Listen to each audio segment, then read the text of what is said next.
そういや先日、グアルダの攻略支援キャンペーンの達成報酬として、オルグの奇跡2000個が振り込まれてたな。いや正直、このキャンペーンが始まった時はどうなることかと思ったよ。個人的にはぶっちゃけクリアするかどうかは半々だと思ってたぜ。報酬もあるし、進めてる冒険者は多少増えるだろうなとは予想できたけど、じゃあそれが本当にキャンペーンの目標まで届くのかってな。急遽ふわっと始まったこのイベントに対して、別にネガティブな印象を受けたとかではねえんだが、運営がどこを見据えて何をしてるのかがよくわかんなかったんだわ。まあ強いて言えば、これまでどちらかといえばがっつり課金してくれる冒険者に対してビジネスしてきたダフネが、広く浅く集金するための分母作りかなんて想像もしてたけど、まあ実際の真意はわからねえ。でそんな初めての取り組みは、一応の成功としてカウントしていいんじゃねえかな。若干ギリギリの達成率ではあるんだが、少なくとも運営から発信された情報では届いたとされてるし、報酬だってしっかり振り込まれてる。まあ俺としては、グアルダ救済を旗印にしてる割にはその救いの手が小さい上、無料で救われる範囲はごくわずか。中にはちょっとやべえくらいのレートで集金してくる要素もあったんだけど、まあ全体的に見れば悪くねえ。何事も最初から100点満点なんて出せねえもんだよ。ましてやここはドリコムランド。運営のさじ加減で黒も白になるような曖昧さを内包した政治体制が敷かれているからな。多少の諦めと割り切りは冒険者の必須スキルだぜ。そんでな運営。今度はそのグアルダのマイナスを踏まえた上で、じゃあこれイスベルクでもやらねえか？いやむしろ今こそやった方がいい案件だろ。FF コラボでダフネを始めた新規もいる。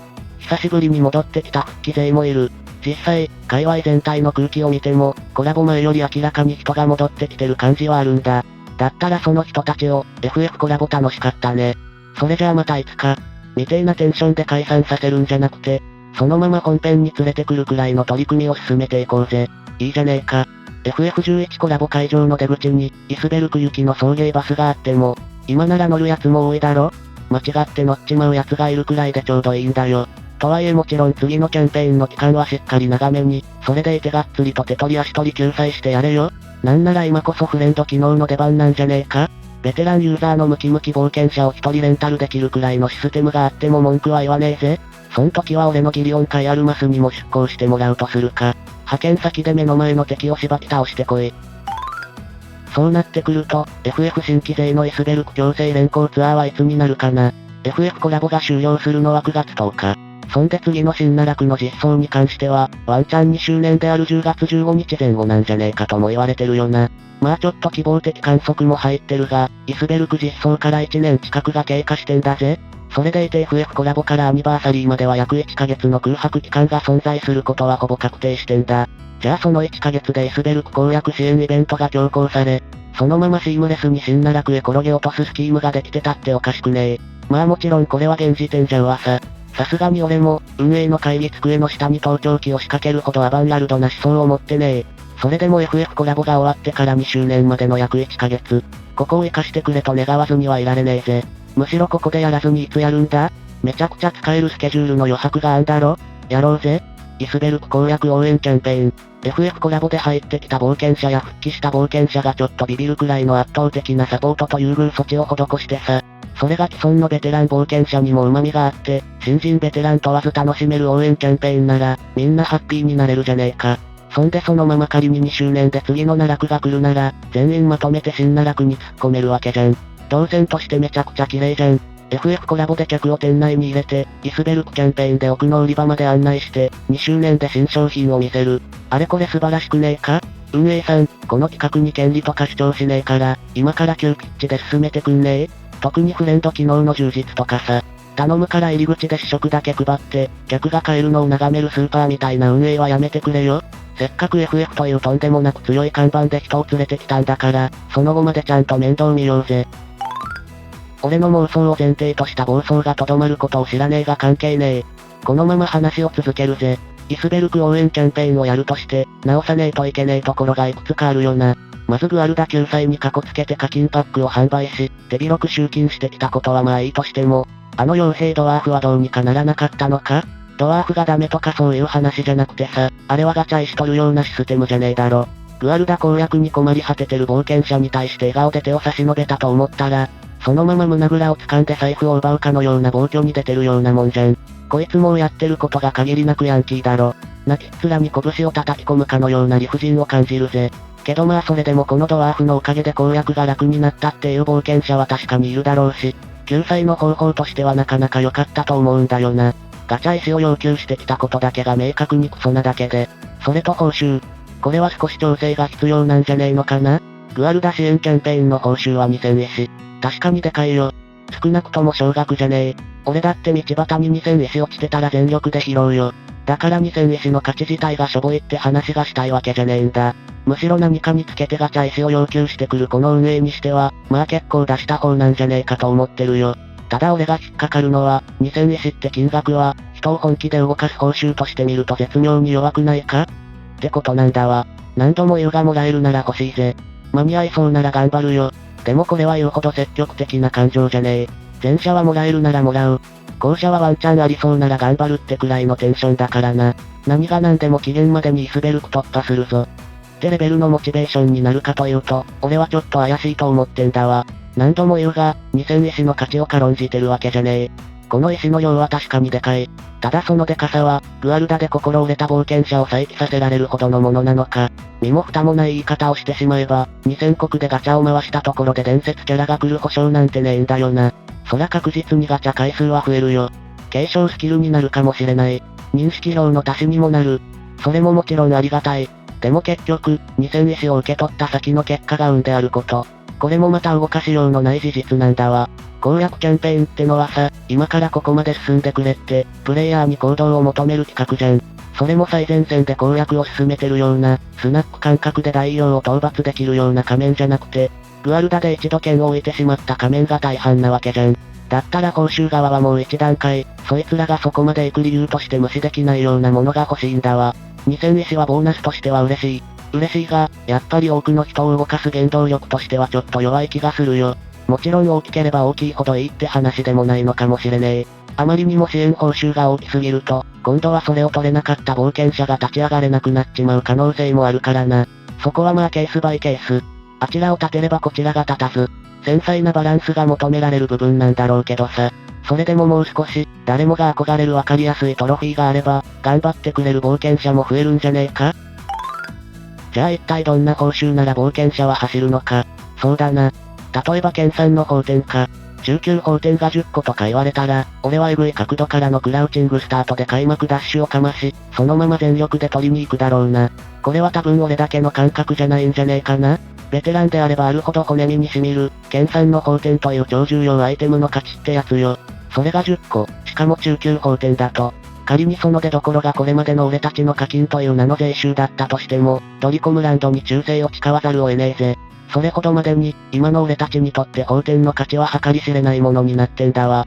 スキルレベルが1段階上がるだけで使用感が変わり、火力が上がり、周回効率やボスへの難易度が激変するんだぜ。ある程度エンドコンテンツに触れ始めると、定期的に法典を決めねえと先に進めない体になっちまうんだわ。俺もすっかり毒されちまったもんだぜ。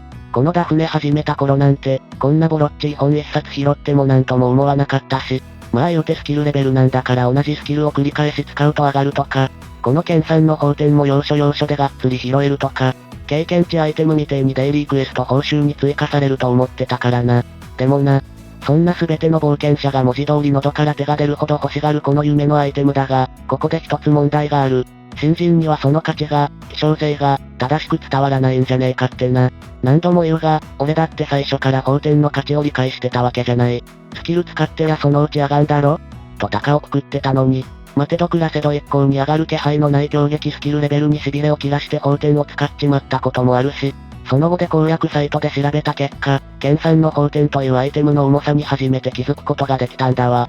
これ、俺以外の冒険者も結構あると思うんだよな。だから俺みたいな既存冒険者の目の前に法典をちらつかせればそりゃ食いつくよ。脳内に直接赤色灯が回るレベルの反応をするだろうな。でも FF コラボから入ってきた新人に、イスベルクまで進めば剣3の法典10個。って広告を出したとしても、あんな古本に興味はねえぜ。んなことよりゴールドと鉄鉱石をよこしな。で終わる可能性があるんだわ。価値はとんでもなく高いのに、新人にはそれが伝わりにくい。これ、キャンペーン報酬としては結構致命的なんだよな。そこで俺がなかなかありだと思ったのが、伝説冒険者の選択配布なんだよな。割といいんじゃねえか？もちろん全ての伝説冒険者から好きなの一人選べます。未定なレベルでやったら豪華になりすぎちまうかもしれねえ。っていうか実質的にゆず並木交換所に近くなる可能性が高いよな。俺は多分ギリオンを選ぶと思うし、ゆず並木一択ってほどの方よりもねえとは思う。それでも大半はゆず並木。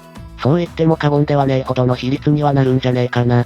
まあそれはそれでいいのか？本気で新人を救済しようと思うなら、真にイスベルクを攻略させようと思うのであれば、ガチでダフネのユーザーを増やしてと思うのであれば、ちょっと賛否両論になりかねないほどの規格外な報酬が必要なこともあるのかもしれねえな。まあ現実的には工場キャラから一人選ぶくらいがベターかもしれないけどな。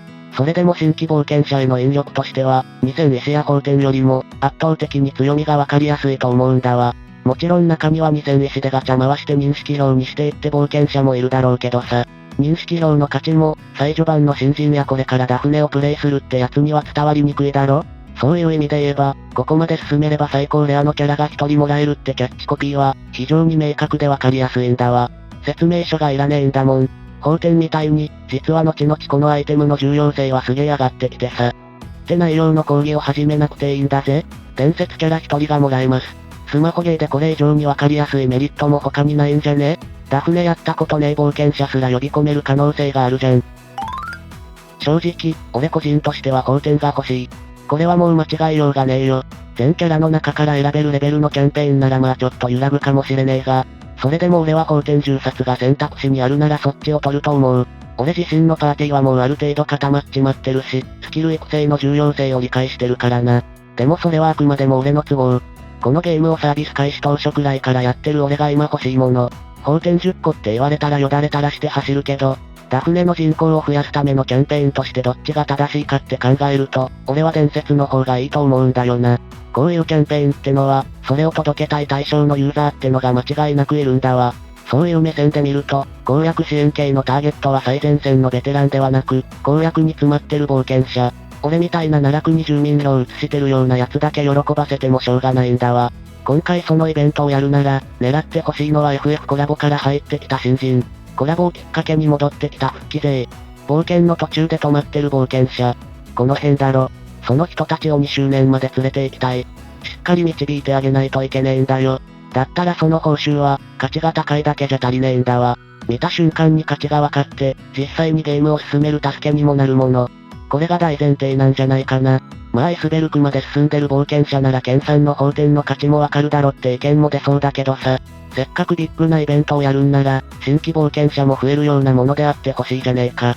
2000のガチャ石は嬉しい。法典も嬉しい。でもこれまで以上に多くの人を動かしたいのであれば、新規もベテランも関係なく、全員が理解できてわかりやすい報酬って意味で言ってしまえば、伝説一人選べる。これくらいの看板を立ててもいいんじゃねえかと俺は思うぜ。なんなら思い切って二人でもいい。キャンペーン中にログインしたら一人、イスベルク攻略したら一人。合わせて二人。大盤振る舞いってレベルじゃねえが、これならキャンペーンと報酬にシナジーがあるよな。ログインしたら一人もらえるんだから、それはこの先の攻略で役立つキャラを選べばいい。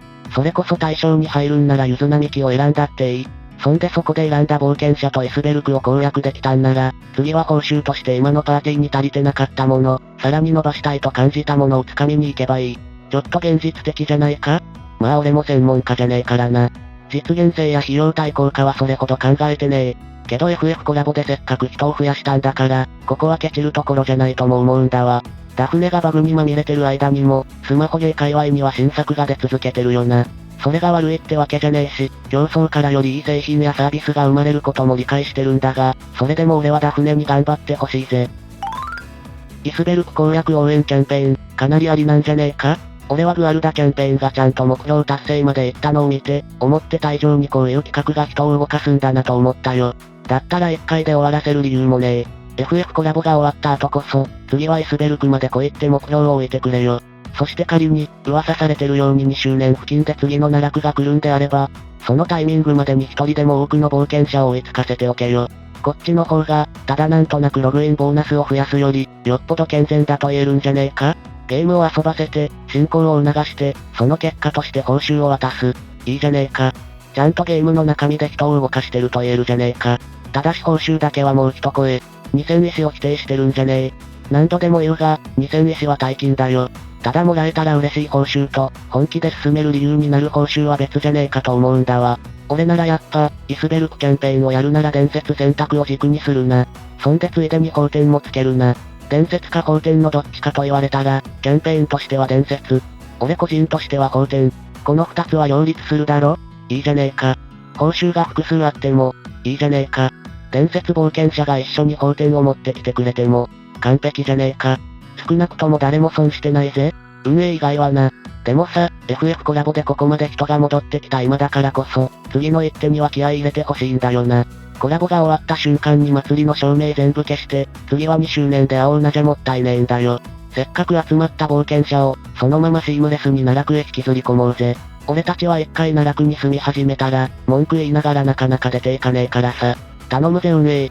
FF コラボの次はイスベルク。今いる冒険者を、余すことなく連れて行け。